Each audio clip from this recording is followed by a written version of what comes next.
thank you all for being here. I hope that you enjoyed the screening, and I hope you all have questions. I'm sure you do. Adam, we've talked a lot about this film over the course of the festival, but for the folks here, just talk to me a little bit about the inception of the film and what made you want to make a movie about Stephen Miller. I started writing this film in 2020. It started off as a series of songs. The first song that I wrote was What Did We Do When the Nazis Came Home, which is like kind of a middle song in here that's now called The Mistaken.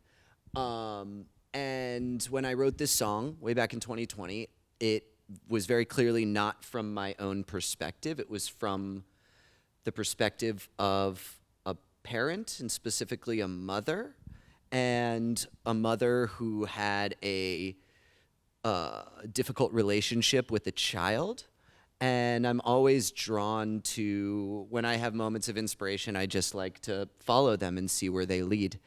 And so I decided to try to write a second song from this same perspective of this mother that I was unsure about. And I was just sort of like improvising lyrics, and I wrote the lyric, "I'll tell you how I've suffered being Stephen Miller's mother," and was just like, oh shit, where did that come from?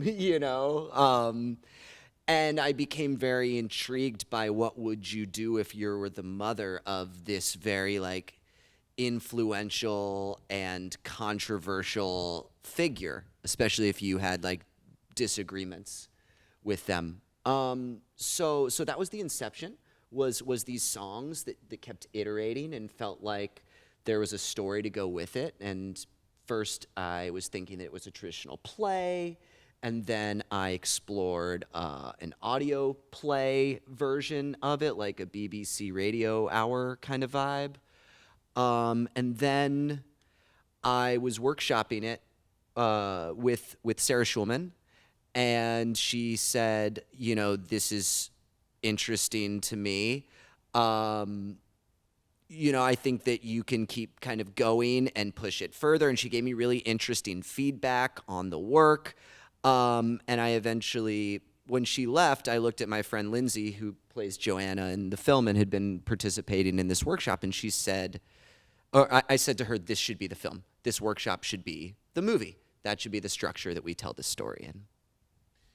And I mean, I think right now Stephen Miller is in a particular spotlight since Trump took office for the second time. I think that, of course, he has always been a figure associated with Trump and as part of his cabinet.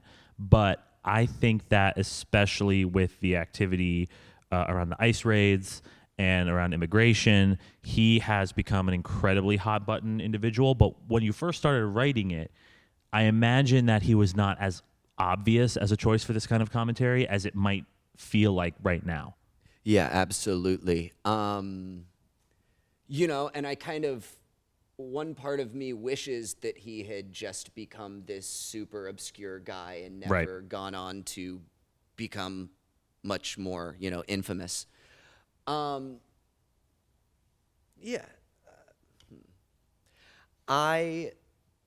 was very much just drawn to this figure because he so much feels that he believes what he's saying. And it was certainly like a bit of a risk to pick this kind of obscure figure, but I was particularly drawn to him because he was one of the few people that had stuck around through the entire first Trump administration and didn't seem to really rock the boat too much in his relationship with Trump. I think he feels a little bit of like that question of like who's gonna end up being Trump's Roy Cohn. He's sort of become this battering ram out front. But you're right. I didn't know that he. I mean, but I had a feeling like when you study history, you start to understand that things. Everything leads to certain moments. And how did I know what Stephen Miller would do? Would he get power? It's like, because he told us, because he's been saying it. And when people tell you what they want to do, we should like believe them. And so yeah, I mean, it was definitely like a bit of a gamble to pick this specific character, but I also was drawn into him because of the fact that it seemed like he had a very he believed in what he was saying and believed in what he was doing in a way that a lot of the other Trump figures, I think, are doing things because it will help them get more power. And one day they'll say one thing and the next day they'll say the opposite thing. And I think that there is some sort of deep down foundational ideological imperative beyond just the accumulation of power that's driving somebody like Stephen Miller specifically. So he was just particularly scary to me. Compared to, like a Scaramucci or even like a Jared Kushner or something like that. I was going to ask if there were other folks that you were thinking about. Never. Okay, Not once. that fits. Let me, if I could rephrase that. I don't know if you meant, were there other people that I considered doing instead of Stephen Miller? Yes. Yeah, and the answer to that is no. But I didn't ever set out to make like a biopic specifically. And when I found other figures in society that I think spoke to something similar, like I certainly drew a lot from like Ben Shapiro's style of debate in writing this character, but I also went back and looked at a lot of the like trials of Nazis that were being held after World War II. And to look at those things and try to have Stephen Miller be a composite of these different figures beyond just himself, because I didn't want to make a biopic. Right. I think that there's an interesting point there. And if you had the opportunity to pick up a zine of the film before you came in, if you haven't, you should get one. In the zine, you make a really important point, in my view, which is that this is not a biopic about Stephen Miller. The character of Stephen Miller that you have here is not meant to be a one-to-one representation of the real Stephen Miller, but rather it is an allegorical version of him, one that I think is much more based on our perception of him in the media and of his time in the cabinet versus much about like him personally. Like, Stephen Miller could be very different in person. I'm not really sure. But the point is that this is how he has presented himself in what we have seen from him. But I was curious, it's obviously, and we can get to this a little bit later, but obviously there's a lot of legal challenges and difficulties when you wish to make a film about an individual, but not really about the individual. And so for you as a writer, what is that balance? Like, what is the balance between utilizing the image of a figure and using his name and likeness in some ways, but also making that figure something far more sort of abstract, in terms of like a thematic goal than, the person who he actually is? So I guess that the hope was that I would be able to find some sort of like symbiosis between my, personal take and personal feelings on this guy, and then choices that I could make to legally protect the film, right? And the hope is that you find some sort of harmony there, or a relationship or something like that. Yeah, I mean, I've been just like very careful from the beginning. Let me rephrase that. At the end of the day, I write the story that I need to tell, and then from there, I work with people to keep it as de-risked as possible, but there's a less, there's just like a version of this film where the character is not named Stephen Miller, is just some random guy. But that honestly felt like kind of a cop-out in a lot of ways. And so there was something, I mean, I'm very much just trying to have my cake and eat it too. Right. I was saying it is Stephen Miller and it's not Stephen Miller, and we can represent public figures that are, significant, and you have to just walk like a really fine line to do that. I mean, The Apprentice came out last year and is like, very clearly trying to represent Right. Donald Trump. Right. The Apprentice being the biopic with Sebastian Stan about Donald Trump. As opposed to the reality show. Yes. But it sounds like basically you don't feel beholden to, I think, the personal. I mean, you said it's not a biopic, right? You don't feel like beholden to like the trappings of his personal life or his personality. Rather, your aim is to use the name and what that name evokes and the response that name gets, and you're kind of crafting a character around that. Does that make sense? Yeah. No, that's spot on. I think that anyone that knows the real life Stephen Miller, I mean, not like knows him in person or something, but like just is aware of him, is going to have immediately a very strong emotional reaction to him. And that is the space that I want people dealing with the subject of this film, especially because I'm kind of approaching this subject in a little bit of like a Brechtian, distanced way. I have to figure out some other way for people to bring their emotional investment to it. And so all of the sudden, if it's just some made up guy, the whole thing could feel just sort of like hens clucking, like just people making a mountain out of a molehill, and we don't know this guy, and it could just be that this guy's liberal and doesn't like anyone that disagrees with him in any way, and so by choosing this very extremely polarizing and severe and abrasive figure, it's just like tapping into that division and the fear and the opposition that we are all kind of like feeling as a country currently.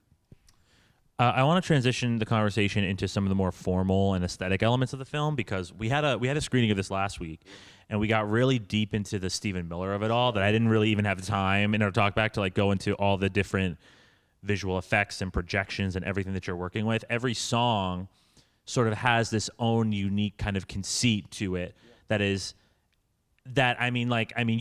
would assume, based on my experience with production, that you basically shot all these songs in a room. But yet each one feels dynamic in the ways in which you add all these different elements. I think probably the one that's most evocative for me is when you're using this like green screen paint on your face, and this image is like forming around your face. Yeah. And that's just one that I would want to make a comment on, is like one that really was evocative for me. But I would love if you could speak to sort of your thought process behind, obviously we can't go through each song, maybe you can pick one or two as examples. How do you approach like deciding like, okay, what is the sort of like aesthetic conceit or the effect that we're going to do for this song? And I'm curious if it has more to do with the lyrics of the song, or if it really has more to do with just evoking certain imagery, or maybe the ideas are maybe even separate from the song, not necessarily like entwined with the song. Yeah, these are all such good questions, Larry. I really appreciate this. So the first thing I'll say is that for the visuals of the music, I was really, really heavily influenced by Inside by Bo Burnham, which is another thing that takes place in a single location and is, has like a really robust cinematic language. Yeah. And that was one of the sort of challenges that I wanted to put on myself. I don't want to repeat anything visually unless it's like really important, unless the repetition is really important to the semiotic argument. But beyond that, I wanted each musical sequence to feel almost like a music video. But I didn't want it to just be cool. You know, I wanted to try to find some sort of harmony between the audio and the visuals. You know, I mean, I think that, you know, the face example is like a really good one that you brought up. And that was something that, you know, me and my cinematographer literally just had like no idea if it was gonna work or not. And we shot the whole film in 4 days. So we shot all the musical sequences in 2 days, all the workshop sequences in 2 days. We did not have a lot of time to do any of this stuff. And as soon as I'm covering my face in green paint, that's the end of the day. You know, you get one take to do it. So we tested it the first day, and we're like, all right, that looks cool. Now I need to go home and take 3 hours to wash all this green paint off my face. I'll see you tomorrow. And then we came back, in the second day, we had one take to get it. So that was the one take that we had to do that sequence. And I, like you said, I wanted to find, it wasn't trying to bring the lyrics to life in this one-to-one thing. It was much more what is each song about, and how can I tell the story of this song through visuals, through light, and putting tremendous obstructions on the process of, we have one room to do all of this. And, you know, and I think I mentioned in the previous Q&A that when I was developing this film, I just really wasn't sure if it was gonna work or not. And so instead of writing a script, I shot a demo version of it in my apartment.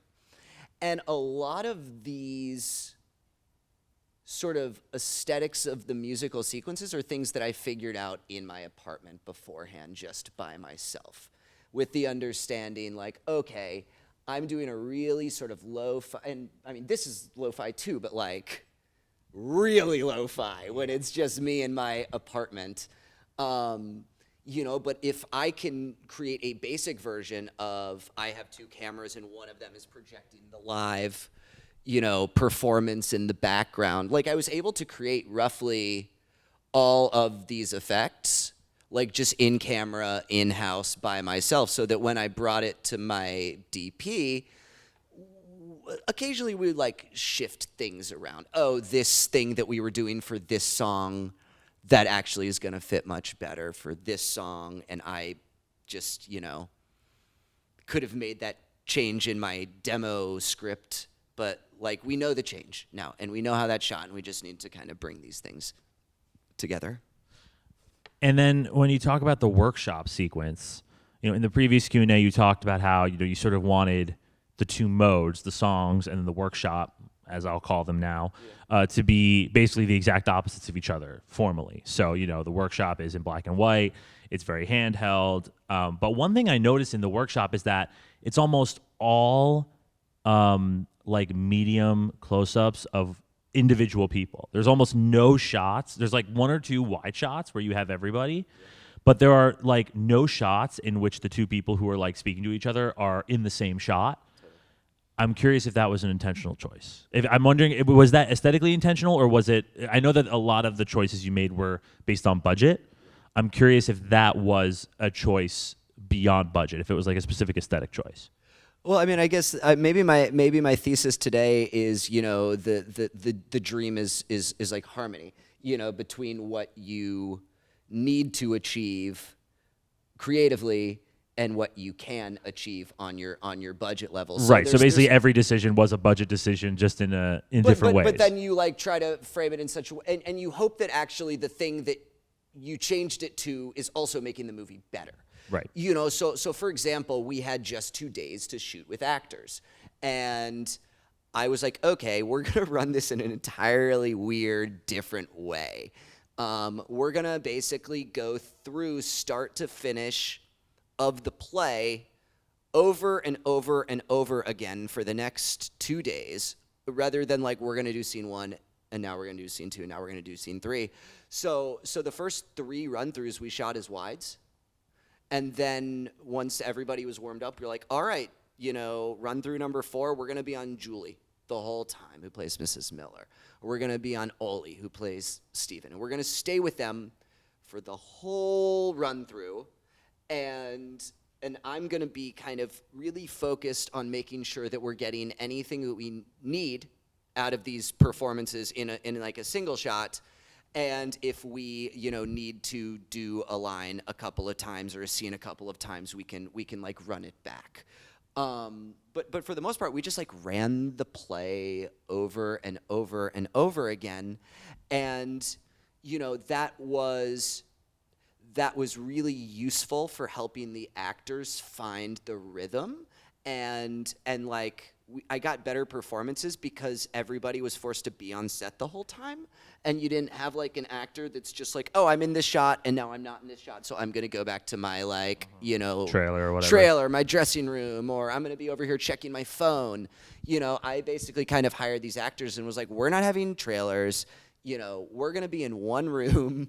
I'm going to expect everybody to be hanging out on set the whole time, participating. And if that doesn't sound like a good, fun thing, then this is like not the project for you. So we just kept running over and over again. Amazing. I want to open it up to the audience. I'm curious if anyone in the audience has any questions. Jack, if you don't mind being my runner for today. Yes, we'll start with the individual here on my right. Hi. Hi, thank you. This is really beautiful. This is my first day getting to know you and your work, and it's really, really exciting. And, we can see from this work all these talents that you have, like playwright, filmmaker, musician, singer, dancer, and all that. And dancer? Well, mover. And so I guess I wanted to give us a sense. So one question has to do with sort of where this multi-layeredness came. Like, where did you come out of, and how did you arrive at the point of making Where this did you amazing come thing? from?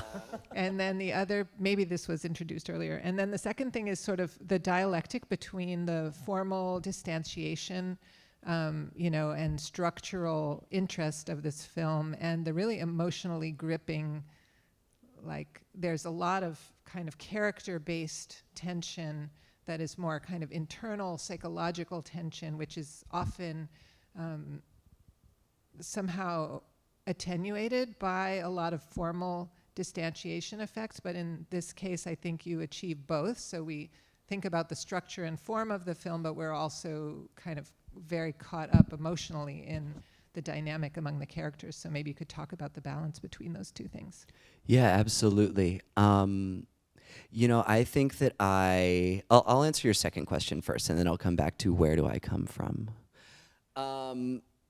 I drew heavily from, Brechtian theater traditions as I was making this, and and Brecht's, what my biggest takeaway is from Brecht is you don't want people to just totally emotionally give themselves over to a film, because then they're maybe not going to use their brains as much, and they're just going to feel things and relate to the character. And, movies are called the empathy machine, right? Right. And that is a good thing. It is an inherently good thing, but only kind of when used responsibly, right? You wouldn't want to use the empathy machine to make a movie about Hitler or something, right? Like, there are some things, but we should make work about, horrible, evil figures too, and so I find that like this sort of Brechtian approach, this distancing effect, is like a useful way to get to engage with the ideas while keep just enough of like a distance from them. But also simultaneously, I know when things are just like a total intellectual exercise, they aren't as moving. They might not resonate as much. And so it's just trying to really walk a tightrope between allowing people space to empathize and emote, but also the most important thing is the ideas in the work, and Right. so bringing it back to those ideas is the most important thing. So finding that balance there between the Brechtian ideas, which I see as priority, and then also creating ways that people can connect without suspending their disbelief to such an extent that it becomes problematic. Did you want to address the other question? I think a little bit more about where am you I came from, from, where I and came maybe from, and- because you're obviously also a musician. You make music. You just had a new EP that dropped recently, but it sounds like maybe filmmaking wasn't the first. No, it wasn't. Love. Filmmaking was kind of like the last love in a lot of ways. So I grew up in North Carolina. I was really lucky to have, parents who were very, very supportive of any sort of artistic pursuit that I was curious about in any way. So starting when I was like 8, 9 years old, I was playing drums and taking drum lessons. And then when I was like 12, 13 years old, I started to play in bands and like punk bands and stuff like that. But I was drumming, like I lived in like kind of a small town and went to a kind of small school, and there were only like a handful of musicians. And so I was like, in 6th grade, and I was drumming in the 10th graders band. And so it was really this cool way to get to hang out with the older kids and stuff like that. I was also a very serious athlete growing up, and when I was 15 or 16 years old, I was playing basketball with my friends, and I broke my foot, and I couldn't play drums. I couldn't go out and play sports. And I was like, oh, well, I've always wanted to learn how to play guitar. Let me use this as an opportunity to learn guitar. And I just fell in love with it. I fell in love with songwriting, with singing. My foot healed, but I never really played tennis again at a competitive level after that.